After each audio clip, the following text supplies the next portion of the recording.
I was gonna make a short funny, but now I'm gonna make a short sad, because this isn't funny, this is sad. The newly formed content division is designed to create original animated series and movies based off Avatar, and the first project under the studio banner is an original animated theatrical film to begin production this year. Series and movies plural, they're turning it into Star Wars. And as a Star Wars fan, I'll tell you, that's not a good thing. So this Avatar Studios thing, they're doing just animated stuff, but the Netflix one is still happening, and at this point I can't tell which will turn out worse.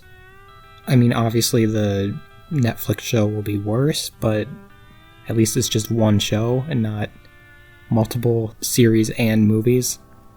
And at least the Netflix one could be funny, at least. Like funny bad, because these will just be at best mediocre and at worst, you know.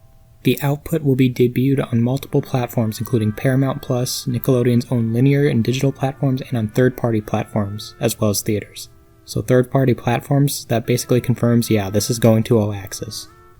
I try to be like an air nomad and adapt. I do my best to go with the flow no matter what obstacle is put in my way, but even an air nomad knows when it's time to cut their losses and move on. That's a quote from Mike. And every time I hear someone compare themselves to a fictional character or like race, it's just always kind of embarrassing. I don't know. But that's just me, like, unless you're like a child. What the heck is this? At the bottom it says, the Netflix series is completely independent of the Avatar Studios deal and that the live-action series is still moving forward on the streaming platform. It is the only live-action Avatar project based on the franchise to date. So are they doing the funny movie didn't happen thing, or do they just not know that it happened? I mean, I'm still confused on why people were only upset about the Netflix thing after Mike and Brian left. Like, I think Netflix is always a bad deal, especially when you're dealing with, you know, adaptations and kids at the same time. If you catch my drift. But okay, let's try to look at the positives. It'll most likely all be 2D, so we'll get a 2D animated movie in theaters that isn't in Flash, which is good.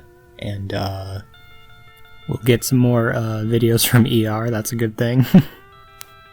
And we might get this thing I've been thinking about, I don't know why, but I'll forgive everything if we get a chef that does all the cool tricks and stuff with the food.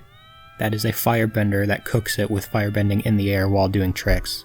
I'll forgive everything if we get that. You better hire people of color mostly. That's the most Twitter reply I think I've ever seen in my life. Like, completely unrelated from everything else everyone's saying, and so yeah, see ya after they make one movie that fails in theaters, one show that doesn't go anywhere, and then the studio ends. The end. Bye.